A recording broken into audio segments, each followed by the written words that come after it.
주 홍콩 대한민국 총영사관에서 만드는 홍콩 취업 토크 첫 번째 이야기입니다.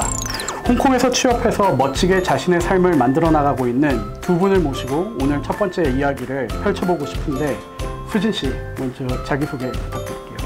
안녕하세요. 저는 현재 그랜드하이트 호텔 식음료 부서에서 레스토랑 매니저 직책을 맡고 있는 김수진입니다. 만나서 반갑습니다. 저는 미국계 와인 무역회사 프라임셀러에서 아시아 지역 수출 그리고 브랜딩 담당하고 있는 고성찬이라고 합니다. 잘 부탁드립니다. 두 분은 공통점도 많고 그리고 물론 다른 점도 많은 걸로 알고 있는데, 두 분이 다 30대 초반이세요. 완전 초반입니다. 극초반 만드시면 되나요? 극초반. 그리고 두 분 다 20대 초반에 한국을 떠나서 해외로 이제 취업을 하러 나오셨고, 두 분 다 F&B, Food and Beverage라고 하죠. 그 분야에서 멋지게 자신의 커리어를 만들고 계신데, 우리가 본격적인 이야기를 이제 들어보기 전에 OX 퀴즈를 먼저 한번 해볼게요. OX 받으시고. 첫 번째 질문, 해외 취업 생각보다 쉬웠다. 하나, 둘, 셋. 아닙니다. 이거 생각할 필요가 없는 것 같습니다. 생각하고 싶지 않아요. 네, 전혀 쉽지 않습니다. 이 답을 이제 이야기를 들어보면서 우리가 어떻게 왜 쉽지 않았는지 또 들어볼게요. 두 번째 질문, 한국보다 월급이 더 많다. 하나, 둘, 셋. 고액연봉자들. 세 번째 질문, 홍콩 직장에도 꼰대가 있다. 하나, 둘, 셋. 있습니다. 저는 없습니다. 네. 본인이 꼰대. 그래서 그런가? 자, 이제 마지막 질문. 나만의 생존 필살기가 있다. 둘, 셋. 물론 뭐 필살기가 있으시니까 지금까지 홍콩에서 이 어려운 데서 또 살아남으시고, 이제 본격적으로 한번 얘기를 들어볼게요. 수진 씨는 20살 어린 나이에 이제 두바이로 가서 일을 하겠다고 결정을 했는데, 어떻게 그렇게 결정을 하게 되신 거죠?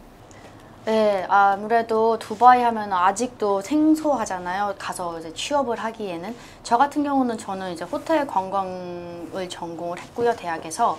그때 저희 지도 교수님께서 저에게 그 면접의 기회를 주신 게 그랜드하이트 두바이 인사과 부분이었어요. 저도 이제 처음에 이제 5성급 그 큰 호텔에서 일을 한다고 하니까 조금 기대감이 많이 컸던 것 같아요.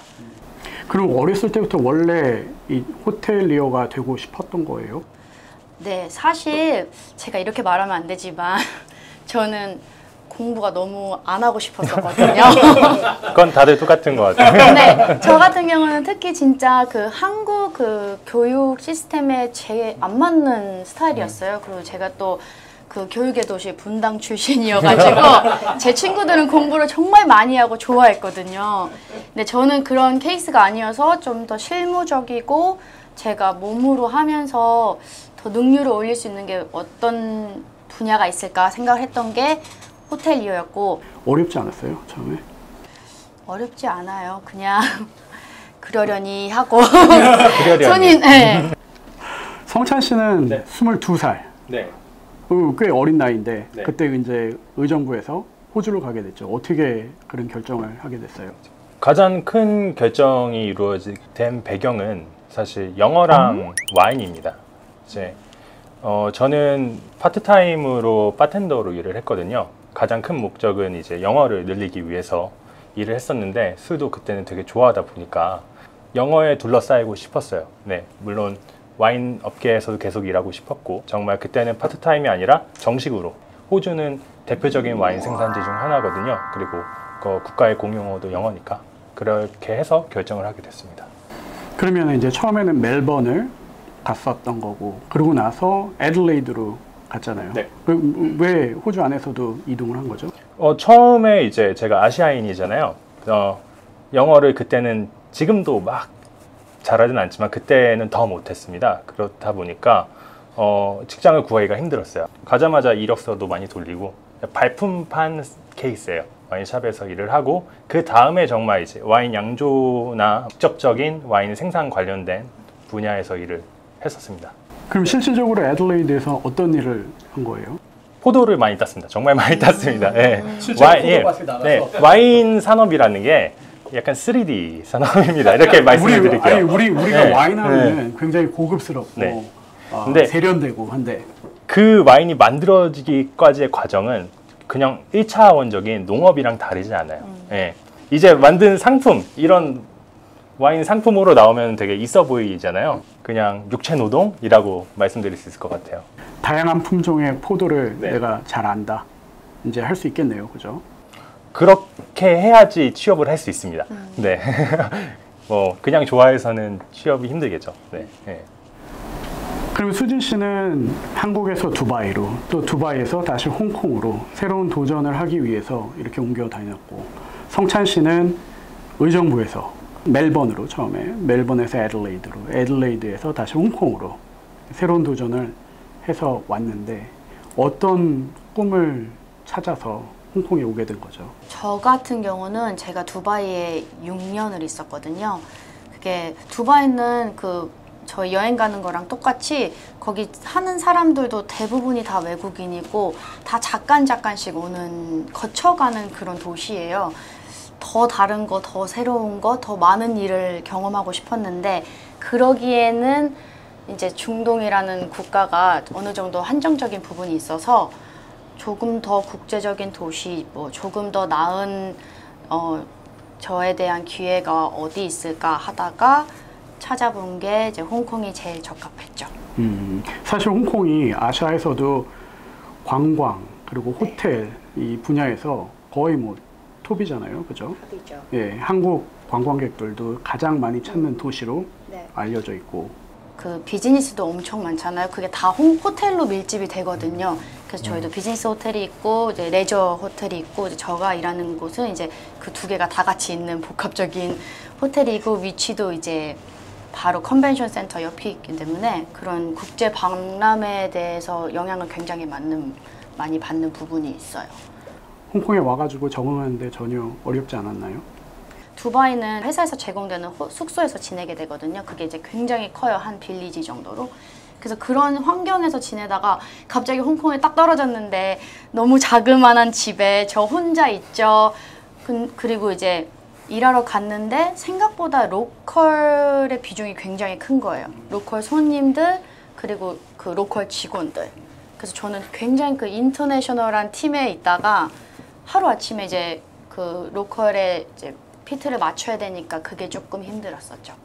성찬 씨는 애들레이드에서 열심히 포도 따다가 홍콩으로 이제 오게 됐는데 왜 홍콩을 선택을 하게 됐어요? 전체적인 전 세계의 와인을 다 공부하고 그 와인들을 다루고 싶으면은 와인 무역 시장이 큰 곳이 제일 좋거든요. 그래서 그때 여러 도시들을 생각해 봤어요. 그런데 홍콩이 저에게 기회를 잘 줄 것 같아서 그래서 오게 됐습니다.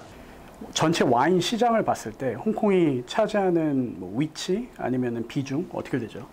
와인 소비 시장으로 볼 때는 그렇게 크지 않습니다. 그런데 이제 와인 인구 대비 와인 소비 시장으로 볼 때는 굉장히 큰 마켓이라고 할 수 있어요. 홍콩과 비슷한 이제 경제, 무역 이런 중심들, 그런 도시들, 뭐 첫 번째로 런던이 될 수 있겠죠. 그리고 또 하나 미국에서는 뉴욕이 그런 도시에 될 수 있겠죠. 그럼 아시아에서는 사실 홍콩입니다. 왜냐면은 그 관세가 없다는 부분이 굉장히 큰 작용을 하고, 중국과 밀접해서 그 중국 몇억 명의 국민들을 상대로 새로운 와인 시장을 개척할 수 있다는 그 새로운 항로, 이렇게 말씀드릴 수 있을 것 같아요. 그럼 관세가 없다는 거는 다른 데도 관세가 없지 않나요? 홍콩만 관세가 없나요? 전체적으로 딱 100% 관세가 없습니다 하는 거는 홍콩밖에 없습니다. 홍콩은 또 중요한 작용을 하는 게 바로 온라인 판매입니다. 창고에서 바로 주문을 받고 배송을 할 수 있다는 이점이 홍콩 그 와인 시장을 지탱하는 데도 큰 역할을 할 수 있을 것 같아요. 두 분 다 지금까지 이제 뭐 여러 곳에서 일을 하시면서 가장 힘들었을 때가 언제죠? 제가 봤을 때는 이 10년 시간 안에 요즘이 제일 힘든 것 같아요. 지금? 네, 제가 처음에 왔을 때는 부매니저로 왔어요. 그래서 부매니저일 때는 그래도 매니저라는 백업이 있었는데, 지금은 제가 매니저로서 제 레스토랑에 40명의 직원이 있거든요. 수진 씨가 관리를 해야 되는 사람들이 40명이 있는 거예요? 그렇죠. 제 부 매니저들, 뭐 그 밑에 이제 팀 리더들, 웨이터, 뭐 바텐더 이렇게 다 총합해서 40명 정도. 그래서 저도 요즘에 제일 느끼는 거는 실무적인 일보다도 정말 사람 관리, 사람 대하는 게 제일 힘들구나라는 걸 느끼고 있어요. 성찬 씨는 언제가 가장 힘들었어요? 처음에 회사 입사했을 때가 제일 힘들었습니다. 왜 제일 힘들었죠? 처음에 입사를 했을 때 제가 맡게 되는 업무가 와이너리들의 브랜딩이랑 수출이다 보니까 성과가 바로 나와야 되잖아요. 예, 그 성과를 만들어내려면 어느 정도 준비 기간이 필요한데 그 준비 기간에 열심히 일을 하면서 불안감이 계속 생기는데 그 성과는 뒤늦게 나올 걸 아니까 예, 그 성과가 나오기 전에 이 회사가 계속 나를 같이 갈까 아니면 이 회사가 나를 포기하고 조금 나를 해고를 할까 뭐 이런 불안감 때문에 그때 처음에 많이 힘들었습니다. 제가 인터뷰를 볼 때 회사에 입사하기 위해서 인터뷰를 볼 때 했던 말들이 있습니다. 그것 때문에 처음에 조금 더 힘들었던 걸 수도 있는데 나에게 시간을 6개월만 줘라. 예. 그러면은 내가 그 안에서 결과물을 뽑아내겠다. 이렇게 어떤 거래 같은 부분이었죠. 네. 그 약속을 지키기 위해 조금 많이 불안했었죠.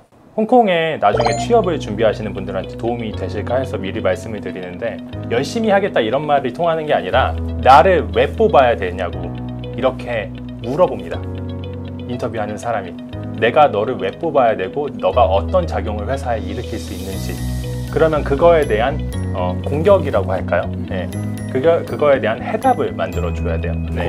어떤 아웃컴을 만들어낼 네, 맞습니다. 수 있는지 네, 만들어내야 하니까. 네, 네, 맞습니다.